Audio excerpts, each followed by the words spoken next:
Bueno, vamos ahora con la clasificación de racionales y su representación en la recta numérica. Empezamos con la clasificación. Los números racionales se pueden clasificar en racionales positivos, racionales negativos y racionales nulos. Empezamos con el concepto de los racionales positivos. Dice, cuando el numerador y el denominador tienen el mismo signo, ¿sí?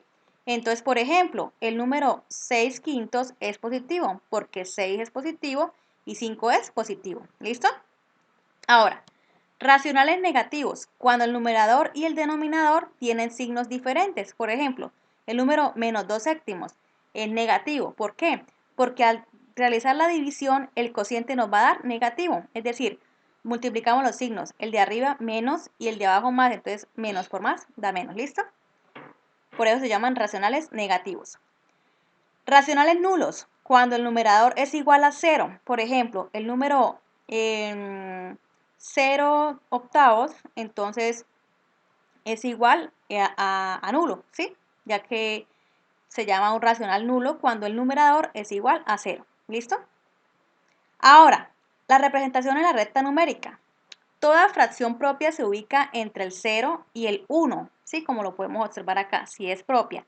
Es decir, propia quiere decir que el denominador es mayor, ¿listo? Y el numerador es menor. Ahora, dice acá, solo habrá que dividir ese segmento de recta en las partes que indica el denominador de la fracción. Entonces, por ejemplo, este segmento de recta, o sea, desde 0 a 1 hay que dividirlo dependiendo de lo que diga el denominador, ¿cierto? Mientras que el numerador nos enseña cuántas partes hay que tomar. Entonces, por ejemplo, si ubicamos 2 tercios en la recta numérica, dividimos en 3 partes iguales la unidad. ¿Qué quiere decir la unidad? Lo que va desde el 0 al 1. Eso significa unidad. Entonces, como el denominador dice 3, vamos a dividir esta unidad en 3 partes iguales. Vea, 1, 2 y 3, ¿verdad? Y luego, ¿qué hacemos? Y tomamos los dos primeros trozos, es decir, los dos primeros espacios desde el 0, ¿cierto? 1, 2, que es lo que nos está indicando el numerador. Y así se ubica una fracción propia en la recta numérica. Ahora, en el caso de las fracciones impropias, pueden ser transformadas a un número mixto antes de ubicarlas en la recta numérica, ello debido a que las fracciones impropias son mayores que 1. Entonces, por ejemplo, una fracción impropia, ¿cuál es? La que el denominador es menor que el numerador, ¿listo? En este caso tenemos 5 tercios, que el numerador es mayor y el denominador es menor. Entonces, ¿qué hacemos? Como para pasar una fracción a un número mixto, esto ya lo vamos a ver más adelante, sí, pero acá vamos a aclarar para representarlo en la recta. Se puede hacer de esta forma o también se puede hacer de la otra forma. Ya les digo, primero que todo, vamos a explicarle el número mixto. Entonces, para pasar esta fracción 5 tercios a un número mixto, ¿qué se hace? Primero que todo, se divide el numerador por el denominador. Entonces, en este caso, aquí tenemos un ejemplo, ¿cierto? 8 quintos, por ejemplo. O también, por ejemplo, 10 cuartos, que acá ya está más especificado con la división, ¿cierto? Entonces, se divide el numerador por el denominador. En este caso, el numerador es 10 y el denominador es 4, ¿verdad? Se divide entonces. El cociente de la división anterior se convierte en el entero del número mixto, es decir, el resultado de la división que es este, el cociente, se convierte en la parte entera, ¿cierto? Por ejemplo, en este caso la división de 5 tercios dio el cociente 1, entonces esta es la parte entera, ¿verdad?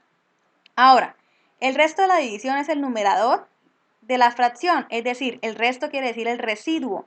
El residuo, por ejemplo, lo que nos sobró de la división, va a ser el numerador. Entonces, en este caso, el residuo es también 2. El denominador es el mismo que el de la fracción, es decir, si acá está el 3 como denominador, también va a quedar acá como denominador, ¿listo? Y listo, ya se forma la fracción, el número mixto, ¿listo?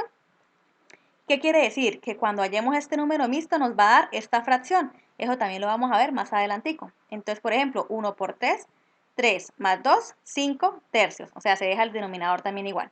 Listo.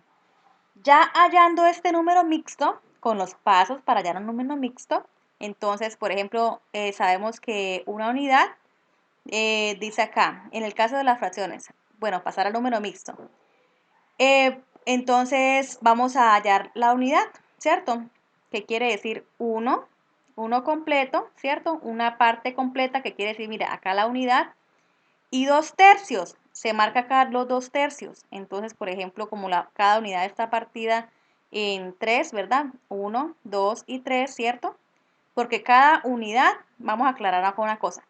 De 0 a 1 es una unidad, del 1 al 2 también es otra unidad, del 2 al 3 también es otra unidad, ¿verdad? Entonces, ¿qué queremos decir? Acá, por ejemplo, tomamos una unidad completa que nos dio en el número mixto, ¿cierto? Y acá vamos a señalar los 2/3 que nos sobraron. Entonces, como ya sabemos ubicar la fracción propia, entonces ubicamos acá el 2 y nos queda toda la fracción. Entonces, esta es la primera forma. ¿Y cuál es la segunda forma? Entonces, pues es como más fácil la segunda forma que es esta. Como el denominador es 3, ¿cierto? Entonces dividimos las unidades en 3. Entonces de 0 a 1, como es una unidad, la dividimos en 3. 1, 2, 3, ¿verdad?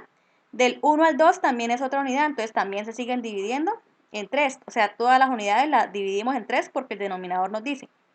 ¿Y cuántos espacios marcamos? Pues 5. Entonces corremos desde el 0. 1, 2, 3, 4 y 5. Y acá marcamos el 5/3. ¿Listo?